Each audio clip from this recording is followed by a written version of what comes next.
Hanan, and Muhammad, of course. And if that is not always a blessing, so we need to.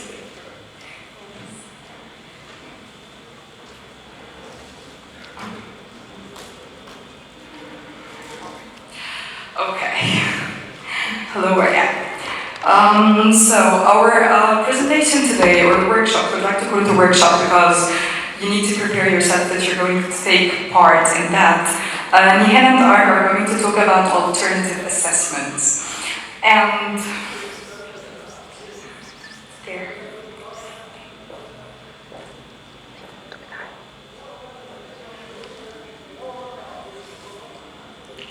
Alright. So Nihan is starting off. Alright. Thank you so much. Hello everyone. Alright. I think we need to start now. Okay.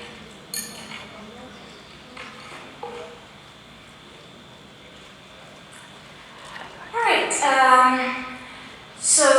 Can you guys hear me? Okay. Alright. So, as a teacher and as designers, we thought of this comic to be really interesting. I've taught Snoopy to whistle. I can't hear him whistle. I said I taught him, not that he learned.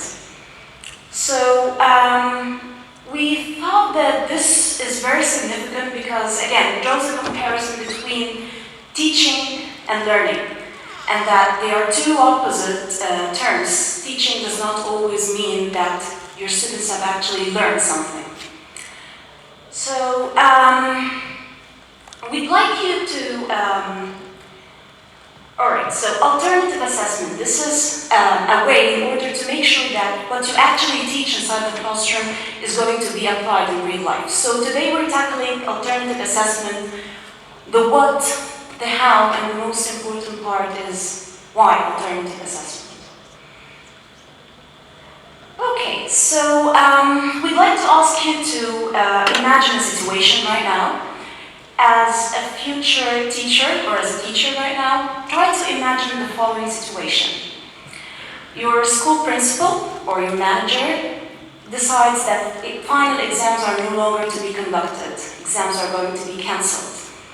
And it's up to you as a teacher to decide on the methods that to use inside your class in order to assess your students. So, with the person sitting next to you, we would like you to have a discussion on how or what are the things that you're going to implement inside the classroom in order to decide by the end of your semester whether the student is ready to be promoted to the next level or not.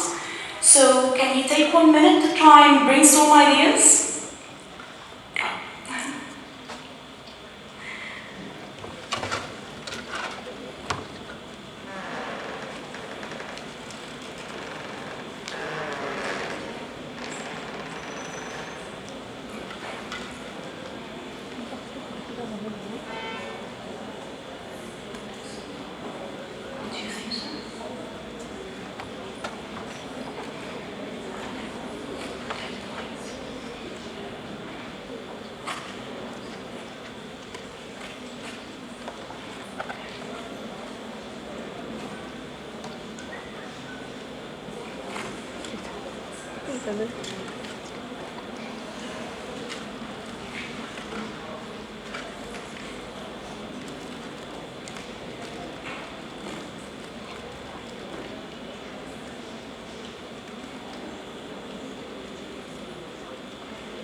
So, unfortunately, we won't be able to hear all of you, so we're going to have like 3 suggestions.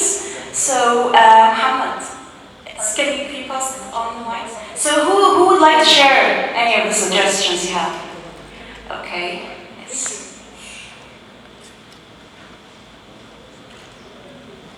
Yes, I can ask them to do some tasks, some activities. I personally depend on projects. To do projects on what they are going to learn or what they have learned. All right, great, thank you. Another idea? Yes? Yes, the lady over there?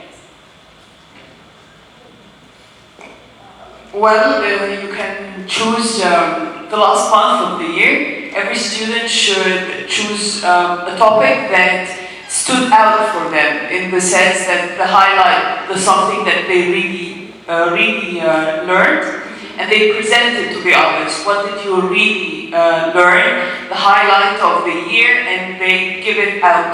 It's like they give the class. They have, for example, 30 minutes to give the class presentation. What is the items? What are the things that they actually learned? And in that way, the whole syllabus or the whole topics or the items that are being taught throughout the year will be presented through the students, from the students to the students. So in that sense. Thank you. Okay, the last but not least, suggestion? One more suggestion. One more? Hi, my name is Thank you, Lord. Actually, I might give them like some lesson exams, like tasks, like writing exams. Of course, I will give them the time to brainstorm ideas or topics and give presentations from it. Like I need to assess their conversation, their listening to promote them to the next level. Okay. Perfect. Thank you. Thank you very much. All right. So now we have our imaginary situation, but unfortunately, we live in real life. And right now we're back to real life, and we have like things that we have to follow. First of all, we have to follow the curriculum, the preset curriculum that we have, and we have to cover it in a certain time. So we're very much bound to a time limit, and of course we have the system as well. So alternative assessment actually allows you to combine both. To combine your dream or your imaginary situation where you have the upper hand, and so you combine it with reality. So as you can see here, we have like two circles. One of them is the certification purpose, which is the main aim of students right now. They need to get a certificate. They need to get like high grades in order to join the faculty that they want to join, or to be called whatever, the prestigious certification thing. And the other part is your dream, the learning process, and your learning purpose. You want them to actually apply what you were taught, what you were teaching them inside the classroom in real life. So in order to combine them together, you need to have three things. First of all, you need to have like different talks, as most of you have mentioned. You need to involve your students, because if they are very much detached from what you're doing inside the classroom, then they are not actually learning. And the last thing that you need is that you need to provide them with consistent and lots of feedback on the tasks that they've been working on. Okay. So right now I'm going to ask, please Mina, yes? Okay, so she's going to be giving you handouts concerning some of the keywords or some of the terms related to assessment.